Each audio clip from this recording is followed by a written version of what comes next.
ओम साई राम भक्तों, शुभ गुरुवार। श्री साई चरित्र अध्याय 26 का अंतिम भाग। हम आप लोगों से कुछ बोलना चाहते हैं कि बहुत मेरा सौभाग्य है कि हम सीडी से यह रिकॉर्डिंग कर रहे हैं। हम 13 तारीख को आए थे सीडी परिक्रमा में, जिसमें बाबा हैजा फैला था, तो पूरा गेहूं पिसवा के गांव पूरा मेड़ पे छिटवाए थे। तो इसीलिए आज भी वो प्रथा अपनाया जाता है कि वहाँ लोग उन्हीं के नाम पे लोग फेरी लगाते हैं पूरे गांव का। तो उसमें हम 13 फरवरी को आए थे। इसका वीडियो भी एक हम बनाए हैं, तो उसका आप यूट्यूब पे जाके देख लीजिएगा मेरे चैनल पे। तो चलिए अब हम अध्याय शुरू करते हैं। बाबा के चरणों में कोटि कोटि प्रणाम। श्री हरिश्चंद्र पितले। बम्बई में एक हरिश्चंद्र पितले नामक सद्गृहस्थ थे। उनका पुत्र मिर्गी रोग से पीड़ित था।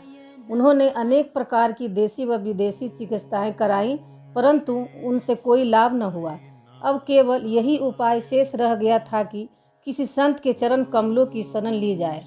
15वें अध्याय में बतलाया जा चुका है कि श्री दासगणु के सुमधुर कीर्तन से ही श्री साईं बाबा की कीर्ति बम्बई में अधिक फैल चुकी थी। पितले ने भी सन 1910 में उनका कीर्तन सुना और उन्हें ज्ञात हुआ कि श्री साईं बाबा के केवल कर स्पर्श तथा दृष्टि मात्र से ही असाध्य रोग समूल नष्ट हो जाते हैं। तब उनके मन में श्री साईं बाबा के शुभ दर्शन की तीव्र इच्छा जागृत हुई। यात्रा का प्रबंध कर भेंट देने हेतु फलों की टोकरी लेकर पत्नी और बच्चे सहित वे सीडी पधारे। मस्जिद पहुंचकर उन्होंने चरण वंदना की तथा अपने रोगी पुत्र को उनके श्री चरणों में डाल दिया। बाबा की दृष्टि उस पर पड़ते ही उनमें एक विचित्र परिवर्तन हो गया। बच्चे ने आंखें फेर दी और बेसुध होकर वह गिर पड़ा। उनके मुंह से झाग निकलने लगी तथा शरीर पसीने से भीग गया और ऐसी आशंका होने लगी कि उनके प्राण निकलने ही वाले हैं। यह देखकर उनके माता पिता अत्यंत निराश होकर घबराने लगे। बच्चे को बधुआ थोड़ी मूर्छा तो अवश्य आ जाया करती थी, परंतु यह मूर्छा दीर्घ काल तक बनी रही। माता की आंखों से आंसुओं की धारा बह रही थी और वह दुख ग्रसित हो अंतर्नाद करने लगी कि मैं ऐसी स्थिति में हूँ जैसे कि एक व्यक्ति चोरों के डर से भागकर किसी के घर में प्रविष्ट हो जाए और वह घर ही उसके ऊपर गिर पड़े। तब बाबा ने सांत्वना देते हुए कहा कि इस प्रकार प्रलाप न कर धैर्य धारण करो। बच्चे को अपने निवास स्थान पर ले जाओ, वह आधा घंटे के पश्चात होश में आ जाएगा। तब उन्होंने बाबा के आदेश का तुरंत पालन किया। बाबा के वचन सत्य निकले। जैसे ही उसे बाड़े में लाया कि बच्चा स्वस्थ हो गया और पितले परिवार, पति पत्नी व अन्य सब लोगों को महान हर्ष हुआ और उनका संदेह दूर हो गया।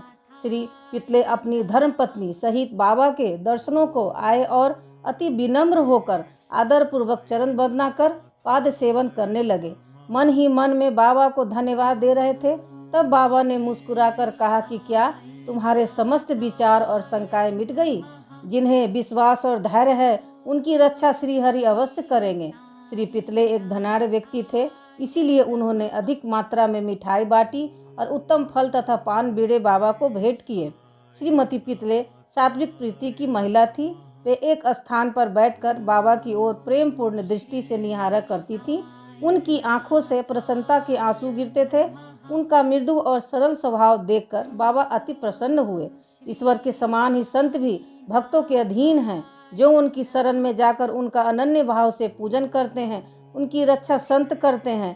सीडी में कुछ ही दिन सुखपूर्वक व्यतीत कर पितले परिवार ने बाबा के समीप मस्जिद में जाकर और चरण वंदना कर सीडी से प्रस्थान करने की अनुमति मांगी। बाबा ने उन्हें उदी देकर आशीर्वाद दिया। पितले को पास बुलाकर वे कहने लगे, बापू, पहले मैंने तुम्हें 2 रुपये दिए थे और अब मैं तुम्हें 3 रुपये देता हूँ।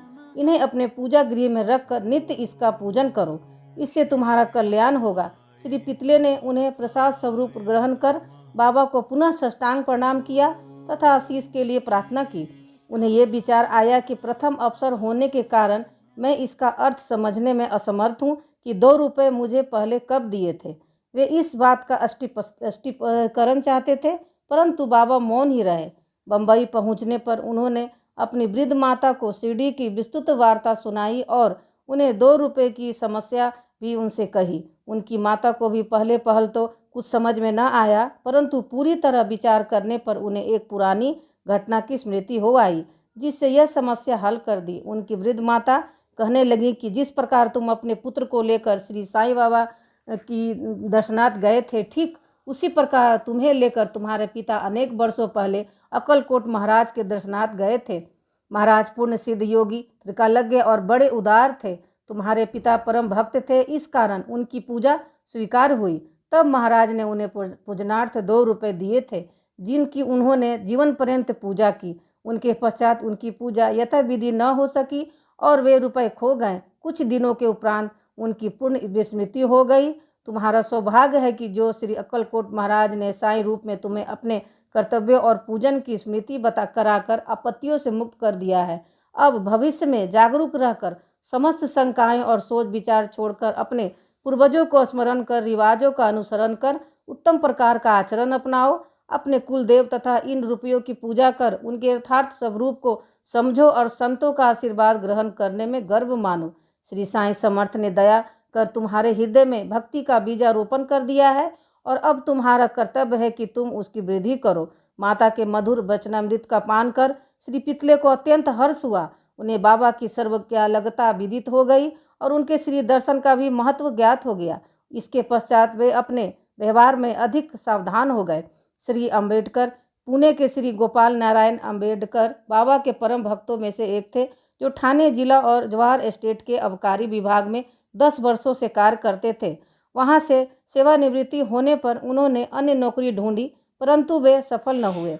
तब उन्हें दुर्भाग्य ने चारों ओर से घेर लिया, जिससे उनकी आर्थिक स्थिति और भी अधिक दयनीय हो गई। ऐसी परिस्थिति में उन्होंने 7 वर्ष व्यतीत किए। वे प्रतिवर्ष शिरडी जाते और अपनी दुखदायी कथा वार्ता बाबा को सुनाया करते थे। सन 1916 में तो उनकी स्थिति और भी अधिक चिंताजनक हो गई। तब उन्होंने शिरडी जाकर आत्महत्या करने की ठानी। इसीलिए वे अपनी पत्नी को साथ लेकर शिरडी आए और वहां 2 मास तक ठहरे। एक रात्रि को दीक्षित बाड़े के सामने एक बैलगाड़ी पर बैठे बैठे उन्होंने कुएं में कूदकर प्रणाम करने का निश्चय किया। वहीं समीप ही एक भोजनालय के मालिक श्री सगुन मेरू नायक ठीक उसी समय बाहर आकर उनसे इस प्रकार वार्तालाप करने लगे कि क्या आपने कभी श्री अक्कलकोट महाराज की जीवनी पढ़ी है? सगुन से पुस्तक लेकर उन्होंने पढ़ना प्रारंभ किया।